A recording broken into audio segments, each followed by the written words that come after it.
Ang tao may dahilan bakit namatay ang mga anak ko. Uunahin ko ang pamilya niya. Ubus na yung luha natin sa mga Montenegro. Papatayin natin sila Montenegro at kukunin natin lahat ng supplyan niya. Kaya ako sa bodega natin. Ako naharap sa kanila. Ang sasakyan ni Ramon yun ah! Para hindi mahalata ng Mamba Cartel, magpapanggap kayo bilang mga drug enforcer. Aalis tayo dito ng buo. Babalik din tayo dito ng buo. Naintindihan niyo?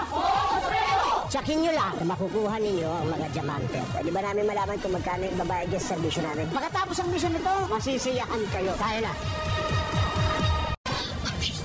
Ang tao may dahilan bakit namatay ang mga anak ko. Uunahin ko ang pamilya niya.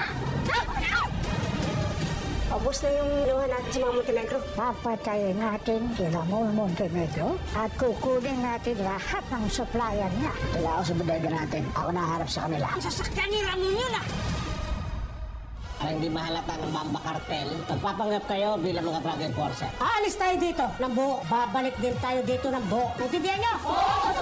Tsakin nyo lang na makukuha ninyo ang mga diamante. Pwede ba namin malaman kung magkano yung babayad sa servisyo namin? Pagkatapos ang mission nito, Masisiyahan kayo. tayo na.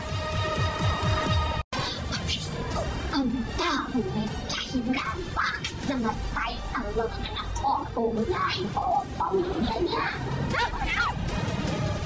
Ubus na yung luha natin sa mga Montenegro. Papatayin natin sila Montenegro at kukunin natin lahat ng supplyan niya. Kaya ako sa bodega natin. Ako naharap sa kanila. Ang sasakyan ni Ramon yun ah! Para hindi mahalata ng Mamba Cartel, magpapanggap kayo bilang mga drug enforcer. Aalis tayo dito ng buo. Babalik din tayo dito ng buo. Naintindihan niyo? Tsakin nyo lang na makukuha ninyo ang mga diamante. Pwede ba namin malaman kung magkano yung babayad sa servisyo namin? Pagkatapos ang mission nito, Masisiyahan kayo. tayo na. Ang tao may dahilan bakit namatay ang mga anak ko. Uunahin ko ang pamilya niya.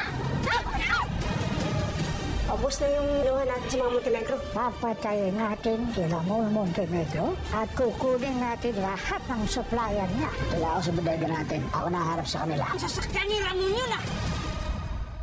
Para hindi mahalata ng Mamba Cartel, magpapanggap kayo bilang mga drug enforcer. Aalis tayo dito ng buo. Babalik din tayo dito ng buo. Naintindihan niyo? Tsakin nyo lang na makukuha ninyo ang mga diamante. Pwede ba namin malaman kung magkano yung babayad sa servisyo namin? Pagkatapos ang mission nito, Masisiyahan kayo. tayo na.